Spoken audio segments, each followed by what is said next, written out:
en dit que la poussière de la route ne ment jamais. Elle raconte d'où vous venez, mais elle ne dit jamais où le destin vous mène. Ce matin-là, la chaleur sur la piste de latérite était si lourde qu'elle semblait vouloir écraser les souvenirs. Kofi marchait depuis 3 jours.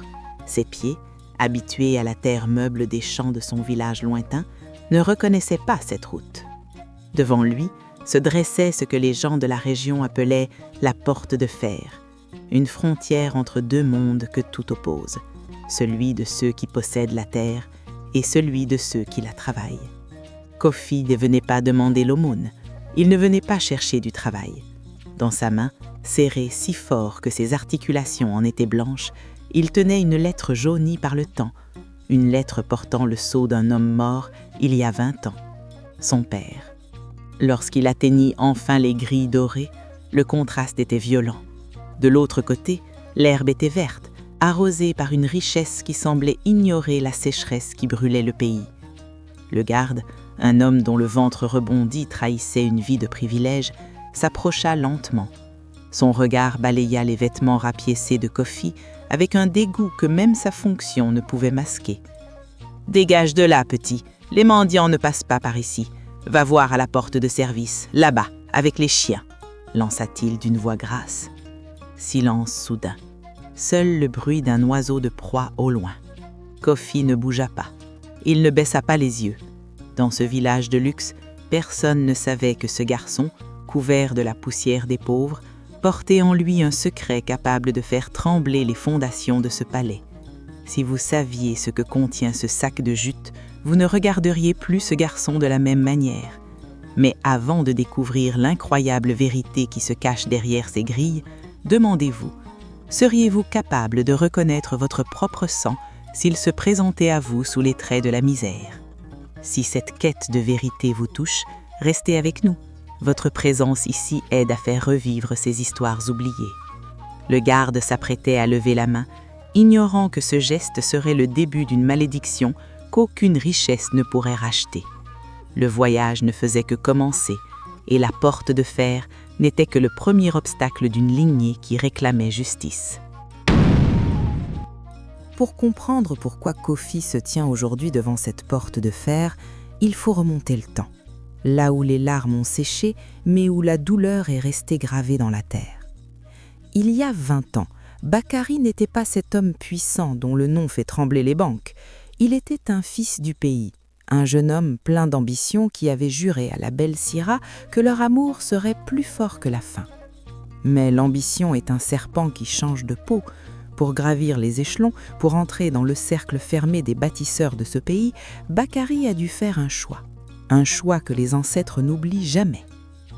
Il a renoncé à ses racines, il a effacé Syrah de son histoire, laissant derrière lui une promesse brisée et un fils qu'il n'a jamais voulu porter dans ses bras. Il pensait que le luxe et l'or pourraient étouffer le cri de la vérité. Il s'est construit un empire sur le silence. Syrah est morte avec ce secret sur les lèvres, ne laissant à Kofi qu'une vieille lettre et cette certitude. Le sang finit toujours par retrouver sa route. Dans ce bureau climatisé, Bakary sent aujourd'hui un froid qu'il ne peut expliquer. Il ignore que son fils est à sa porte. Il ignore que le mendiant qu'il a ordonné de chasser porte en lui la seule chose que son argent ne pourra jamais acheter, sa rédemption. La lettre dans le sac de Kofi n'est pas seulement du papier, c'est le contrat d'une lignée qui a été brisée par l'orgueil et qui s'apprête à demander des comptes. Le passé ne dort jamais vraiment. Il attend juste son heure. Si vous aussi vous croyez que la vérité finit toujours par triompher, n'oubliez pas de rejoindre notre communauté. Chaque abonnement est une voix de plus pour ces légendes. La lettre dans le sac de Kofi n'est pas seulement du papier, c'est le contrat d'une lignée qui a été brisée par l'orgueil et qui s'apprête à demander des comptes. Le passé ne dort jamais vraiment. Il attend juste son heure. Kofi avait franchi la porte de fer, non par la force, mais par le miracle de l'insistance. Le garde, craignant un esclandre devant les voisins influents, l'avait laissé entrer dans l'antichambre du palais. Mais l'accueil n'était pas celui d'un fils retrouvé. C'était celui d'une curiosité que l'on tolère à peine, comme un insecte égaré sur un drap de soie. Dans ce salon, où le prix d'un seul tapis aurait pu nourrir son village pendant 1 an, Kofi se sentait nu. Ses vêtements rapiécés semblaient crier sa misère contre les murs d'un blanc immaculé. Lala, la maîtresse de maison, s'approcha. Son parfum, mélange de jasmin et d'arrogance, l'étouffait. Elle ne lui demanda pas son nom, elle ordonna simplement qu'on lui apporte quelque chose à manger. C'est alors que survint ce que Kofi appellerait plus tard le pain de la honte. On lui servit un repas somptueux dans une vaisselle royale. Mais pour Kofi, chaque grain de riz avait le goût de la trahison. Comment son père pouvait-il vivre dans une telle abondance alors que sa mère, Sira, était morte en calculant chaque pincée de sel? Il regarda ses mains qui avaient labouré la terre ingrate, ses mains qui portaient encore les cicatrices des ronces. Devant cette assiette, il comprit une vérité amère. La richesse de Bakari n'était pas un succès, c'était un vol commis contre son passé, contre son sang. Il ne toucha pas à la nourriture, il ne venait pas pour être rassasié, il venait pour être reconnu. Alors que Lala l'observait avec un sourire condescendant, attendant qu'il se jette sur le plat comme un affamé, Kofi posa la lettre scellée sur la nappe en lin. Le silence qui suivit fut plus lourd que le tonnerre. Lala fixa le sceau. Elle reconnut l'emblème de la famille de Bakari, un emblème que son mari prétendait avoir créé lui-même. La fissure dans le mur de mensonges venait d'apparaître. Et ce repas, resté intact, allait devenir le symbole d'une dette que l'or ne pourrait jamais rembourser. Le silence dans le salon était devenu une arme. Lala fixait la lettre comme si elle allait s'enflammer, son souffle court trahissant sa panique. À l'étage, dans le sanctuaire climatisé de son bureau, Bakari avait entendu le bruit sourd d'un plat qui tombe. Où était-ce le cri de sa conscience? Il sortit, le pas lourd, ses chaussures de luxe claquant sur le marbre avec un son qui rappelait les tambours de guerre de son village natal. Lorsqu'il apparut en haut de l'escalier, le temps sembla se figer. En bas, au milieu de ces meubles importés, se tenait une image de son passé. Kofi. Bakari ne vit pas un mendiant. Il vit ses propres yeux, son propre front, sa propre jeunesse. Mais avant qu'il ne puisse prononcer un mot, le premier signe du sang se manifesta. Une tache rouge apparut soudain sur la nappe de lin blanc. Une goutte de sang s'était échappée du nez de Kofi, tombant pile sur le sceau de la lettre. Pour beaucoup, ce n'était qu'un coup de fatigue. Pour les anciens, c'était le sang de Sira qui réclamait justice, une signature spirituelle que Bakari ne pouvait ignorer. « Qui es-tu » articula Bakari, sa voix n'étant plus qu'un filet de poussière. Kofi ne répondit pas par des mots. Il pointa simplement la tache de sang qui s'élargissait sur le document. Le mépris de Lala s'était transformé en une peur glaciale. Elle voyait son mari chanceler, non pas à cause d'une menace physique, mais sous le poids d'un héritage qu'il avait cru enterré sous des tonnes d'or. Bakari s'approcha, ses mains tremblantes. Il savait. Dans chaque fibre de son être, il savait que ce garçon n'était pas venu pour son argent, mais pour briser le sortilège du mensonge. Les masques tombaient, et avec eux, la paix de cette maison. Le sang avait parlé, et son verdict était sans appel. Il y a des silences qui parlent plus fort que les cris. Cette nuit-là, le palais de Bakari n'était plus un refuge. Pour Lala, l'air était devenu épais, chargé d'une présence qu'aucun climatiseur ne pouvait chasser. Le sang tombé sur la nappe avait ouvert une brèche, et par cette brèche, les voix de ceux qu'ils avaient voulu oublier commençaient à s'engouffrer. Lala se tenait dans sa chambre, mais elle ne voyait plus ses meubles importés. Dans chaque recoin d'ombre, elle sentait le regard des anciens. Ce n'était pas de la haine, c'était pire, c'était une attente. Le murmure monta, d'abord comme un frisson, puis comme un chant de deuil. Où est la part de la terre? Où est l'enfant du pacte? Elle ferma les yeux, mais la vision persistait. Elle vit Bakary, jeune, debout devant un vieil homme sous un baobab, jurant que s'il réussissait, il n'oublierait jamais les siens. Elle vit le moment précis où il avait tourné le dos à Syrah, emportant avec lui non pas seulement son ambition, mais la bénédiction de toute une lignée. Elle comprit alors que leur luxe était une coquille vide. Ils avaient volé l'avenir d'un fils pour s'acheter un présent de verre. Le miroir de sa coiffeuse lui renvoya une image qui la fit hurler en silence. Ce n'étaient plus ses bijoux qu'elle voyait, mais des chaînes invisibles qui liaient son mari à ce garçon poussiéreux assis en bas. Les ancêtres ne réclament pas d'argent, ils réclament la vérité. Lala savait désormais que la présence de Kofi n'était pas un hasard, mais un procès spirituel. Le murmure devenait un grondement. Le temps du secret était révolu.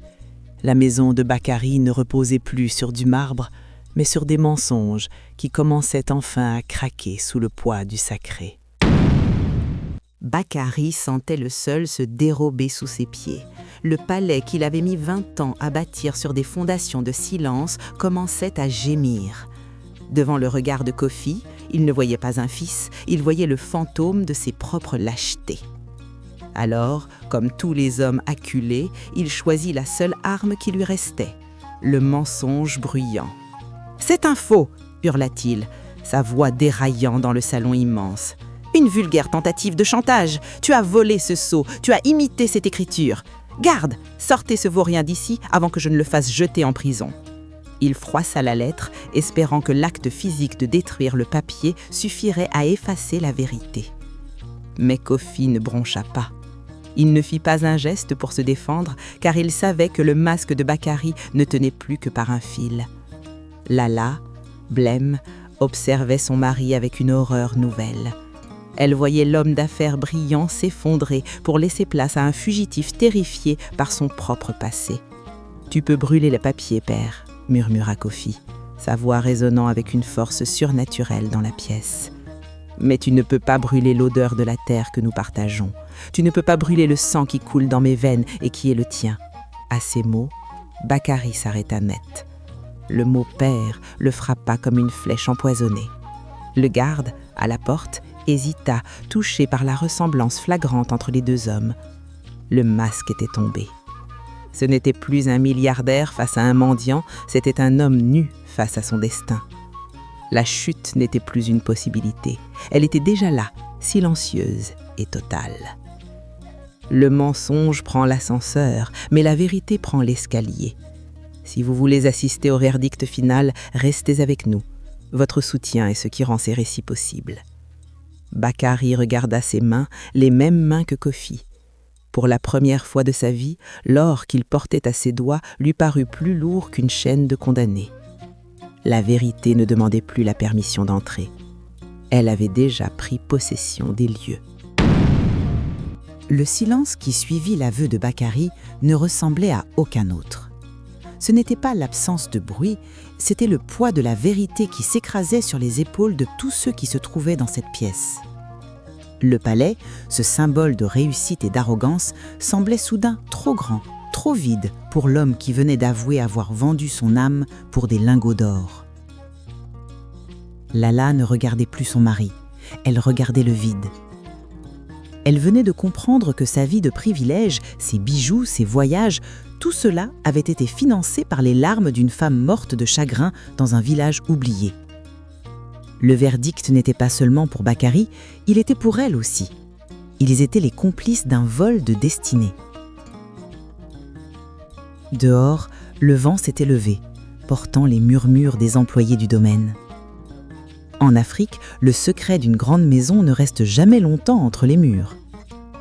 Il savait, il reconnaissait dans le visage de Kofi l'héritier légitime, celui que la terre attendait. Bakary tenta de parler, mais ses mots s'étouffaient dans sa gorge, secs comme de la poussière. Il réalisa l'amère vérité. Le pardon ne s'achète pas avec un chèque. En reniant Kofi, il avait renié son propre futur. En trahissant Syrah, il avait trahi le contrat sacré qu'un homme passe avec ses ancêtres. « Que veux-tu » finit-tu par articuler, la voix brisée. L'argent? Le domaine? Je te donnerai tout si tu pars et que tu gardes le silence. Kofi laissa échapper un sourire triste. Un sourire qui fit plus de mal à Bakary qu'une gifle. La véritable richesse ne se compte pas en billets. Si vous aussi vous croyez que l'honneur n'a pas de prix, manifestez-vous. Votre soutien fait vivre ses valeurs. Ton or ne peut pas racheter le temps que j'ai passé à attendre un père qui ne venait pas, répondit Kofi d'une voix calme. Je ne suis pas venu pour ce que tu possèdes, je suis venu pour ce que tu as perdu. Le verdict était tombé. La justice de la terre n'était pas une transaction. Bakary était condamné à vivre avec le poids de son propre sang, un sang qu'il avait essayé de laver, mais qui, désormais, tachait son palais à jamais. Le soleil se lève enfin sur la porte de fer, mais ce n'est plus le même jour. Le palais de Bakary est toujours là, immobile dans son luxe, mais son âme s'est envolée. La vérité a balayé les mensonges comme l'armatan emporte la poussière sèche. Kofi a repris la route. Il n'a accepté ni l'or, ni les titres, ni les terres de son père. Il savait que la véritable richesse ne se dépose pas dans un coffre-fort, mais dans le cœur d'un homme qui connaît son nom et respecte son sang. En refusant les miettes d'un homme qu'il avait renié, il a fait bien plus que se venger. Il a restauré sa propre dignité et honoré la mémoire de Sira. Bakary restera dans son palais de verre. Il possède tout, mais il n'a plus rien. Chaque pièce de sa maison lui rappellera désormais ce fils qu'il n'a pas su aimer et cette femme qu'il a sacrifiée sur l'autel de son ambition. Son or est devenu son propre fardeau, une richesse sans héritier, un arbre magnifique dont les racines sont mortes. Car en Afrique, on le sait, un homme n'est rien sans sa lignée. On peut fuir son passé, on peut changer de nom, on peut bâtir des murs de fer, mais le sang, lui, ne change jamais de direction. Il finit toujours par retourner à la terre qu'il a vue naître. Kofi avance vers son village, emportant avec lui la seule chose qui compte vraiment, la paix. La lignée est restaurée, non par l'argent, mais par le courage de dire la vérité. Et dans le silence de la savane, on murmure déjà le nom de celui qui a bravé la porte de fer pour retrouver son âme. Souvenez-vous, ne vendez jamais vos racines pour des fruits qui ne vous appartiennent pas, car à la fin du voyage, seul le sang témoignera pour vous.